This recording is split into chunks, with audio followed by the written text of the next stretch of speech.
Zubimusu ikastolan 16 urteko ibilbidea egiten dugu. Etxean, eta erabateko goxotasunean. 16 urte hauetan etorkizunerako oinarriak finkatzen ditugu. Eta horretarako bizia egitasmoa da gure tresna. Gu geu sortua, hau da, proiektu pedagogiko propioa. Eta nola eraikitzen dugu? Irakasleak etengabe ari gara hausnartzen, zer egin eta zer eskaini, proiektuari zentzua emateko. Horretarako ezinbestekoa da irakasleria egonkorra, bestela ez baita posible. Baita herriaren izaera ezagutu eta transmititzen dugun herritarrak ere. Gu ere, hementxe gabiltza ikastolen elkartean, sorkuntzan, buru belarri. Baina, benetan nortzuk dira protagonista nagusiak?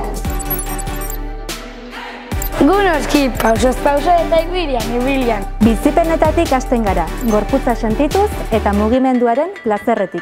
Manipulatuz, eraikiz, sentitu eta euskaraz. Elkarlanean. Eta noski, elkar eraginean. Baina ikasle eta irakasleekin ez da nahikoa. Ez komunitatea ezinbestekoa da, ez alda, ala? Bai, ala da. Nei Zubimusuk launak eman dizkit. Ba, nei euskara eta zuri nagore Ez alduzu ikusten. bistan da. Nere seme-alabentzat ere baliagarria izan zen. Orain, gure txanda da. Datozenek ere jasoko dute Zubimusuren ondarea.